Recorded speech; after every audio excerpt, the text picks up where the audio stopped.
Hi everyone, I hope you're having a good day. I just wanted to let people know that I did get a call from Michael Parsa's office. He's the minister that deals with social services and Ontario Works, because I had written to the list of ministers that was there provided for, I think it was for MAID. The church had given us a list of people to contact. So I wrote to them on inequality, and the Prime Minister's office had redirected me to his office. So I've sent my email to him along with my link, my GoFundMe link, for my initiatives that I'm working on for my speaking and my ministry. And he did call, well, he didn't call personally, but he got somebody from his office to call by the name of Amy. And she wanted to just follow up to make sure she understood what I was saying. So I told her that, the rates are so low, you can't survive on them. 733 doesn't go very far in Toronto. And as unemployment increases and costs go up, homelessness is increasing. The shelters can't keep up. And most of us don't want to be using food banks. We want to be able to stay in our own homes and pay our rent and buy our food. So I just wanted to let him know that and see if there's anything that he could do to help. So at least I know that they received it, they're taking it seriously, and they are noticing, like they are doing something. Even if they don't do anything and change anything, my part is done. My duty is done as a citizen. Because if I don't speak up for myself and my life keeps going down, then that's my fault. I have to speak up for myself. It's not an issue that's just affecting me in Canada. So other people also have a responsibility to write, to call, to email, to contact the minister's offices, to tell them what the issues are. Because, for me, I've gone through this since I came to Canada. Wearing clothes until they have holes in them, wearing shoes until they have holes in them, and not getting the salaries that I should be getting with my education and skills. So I did my part, and at least I know that they took it seriously. And that's what I want to see in my politicians, in the people who are in office.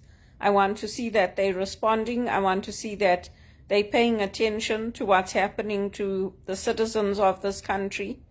And if my own life is not taken care of, I can't help people in Africa. How am I going to help people in Africa? If I don't have a place to live and I don't have food to eat and I can't afford my medication, I can't afford to get new eyeglasses or go for my tests for my eyes. So I'm happy that they responded, and she took notes about what I had mentioned on the call. I also told her that I spoke to the social workers about it and that it's important to me because AI is going to be taking more jobs, and yes, other opportunities will come up, but at the same time, it means that companies need to be willing to take us on, to train us, to pay us a living wage, to give us the benefits, because I didn't come here for my life to sink into poverty and to be living on less than $1 a day, not just for 1 year or 2 years, but for decades. And I'm fortunate that the Lord blessed my life. He blessed me with good health. I don't have to have personal support workers come in to take care of me. I can walk, I can talk, I can do my own shopping, I can take the TTC and get to where I need to go. So the Lord has blessed me in that way. And obviously I don't want my kidney to deteriorate more. I was surprised that it was that bad because I don't drink. I don't drink alcohol. I don't eat unhealthy, but some of it is genetic. And even if you read like on the Chinese medicine talks about the yin and the yang. It talks about the essences of what you inherit from your mother and your father, and how if those essences are strong, they protect you. It starts in the root chakra. So I was shocked, but I think part of it was the extreme stress I was put under, going into poverty, taking on work that was overnight shifts, having long periods of unemployment. I'm not surprised that my health deteriorated, but it did come as a shock to me. So that's why I'm saying that if I get an opportunity in Zimbabwe at one of the private schools or somewhere, I'll take it and I'll go. Because, I mean, over here, life is very different. And it's a different kind of stress. And like when you talk to people who went to England or other places before us, they went through the same thing. They didn't have furniture. They first got a beanbag, then they built up their furniture, they built up their lives. Like everybody goes through the same thing, which is unfortunate. And for me, I still feel till today that I should have gone back to Zimbabwe when my working holiday visa ended, and I should have just stayed in my father's house. That's how I feel. Because over here I've had no support. I've had no concern of people coming to visit me or calling me. And it's all about them and their families. I've done whatever I can to help other people going through my situation. But you also want it to be reciprocated. You want to feel that, okay, I've helped people and now the people in power are paying attention and we are under them, so they're going to change things. They're going to make things better for us. You don't want to feel like there's no hope at the end of the tunnel, and no matter what I do, I'm not going to come up in life. I'm not going to come up financially. I'm not going to be able to make ends meet. Nobody wants to feel that way. And that's why a lot of the black leaders and a lot of people, even though they come overseas, they come here, they study, they train, they go back. They go back to South Africa, they go back to Zimbabwe, because there's a cultural component to it that you miss, that spirit of Ubuntu that is lacking here. And even if they try to replicate it, they can't.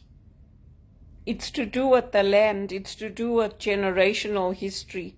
It's to do with who we are, even how we dress. Like I have to dress down when I go to work. I don't, like how you see me now with my makeup and everything, I don't do this when I go to work because they don't like it in Canada. So you see our politicians, like you see them with their suits and their ties and all that. Do you see the politicians here dressing like that? You don't. So it's a completely different culture, and I like that. I like to dress up and all that. I like to put on my makeup and all that when I'm working. So it's different. But yeah, there's huge adjustments that you have to make, and people think I'm joking when I tell them that it's hard when you come here from England or South Africa or Zimbabwe. When I comment, they think I'm joking. I'm not joking. It's very, very hard. It's very difficult. So anyway, I'm going to continue to pray and fast and sing and apply for jobs and do everything I can to get another position. But I just wanted to encourage others that, you know, if it's an issue that's affecting you, inequality and poverty, I got a response. So you should also write, you should also call, you should also email. And I didn't get a response from the Conservatives. I'm part of the Conservatives. They didn't reply. But at least now I got something, because the email was, I was told to contact this minister by the Prime Minister's office. And sometimes that's what you have to do. You have to push, because if you don't, nothing's going to change. And this inequality issue is man-made. It's man-made because the World Economic Forum brought it in, selling a false notion that you are going to rent and be happy. Be happy with what? So the overlords can control everything and keep us like minions, while they own 5 and 6 properties and the Chinese come in and buy everything in Canada? because that's what's happening. So this is not for me. If that's what they want people to come here and do, it's not for me. I want to be a landowner. I want to come up in life. I want to be financially secure. I don't want to be a burden on other people and to live in poverty and to say that, yes, I accept having a lesser quality of life than my grandparents. I'm sorry, but he's a white man running the Bank of Canada and telling me to accept that. So what was the point of all this liberation struggle and all that? What was the point? Even coming here, you think I came here for fun? I came here because of the political instability in Africa and the land grabs in Zimbabwe and looking for work. It's not like Canada has no appeal for me. I didn't say, yeah, my dream is that I want to go and live in America. My dream is that I want to go and live in Canada. That was never my dream. It's not my dream. It was out of hardship. It was out of uncertainty. That's why I came here, and then I'm being pushed into poverty. Oh no. This is not the dream.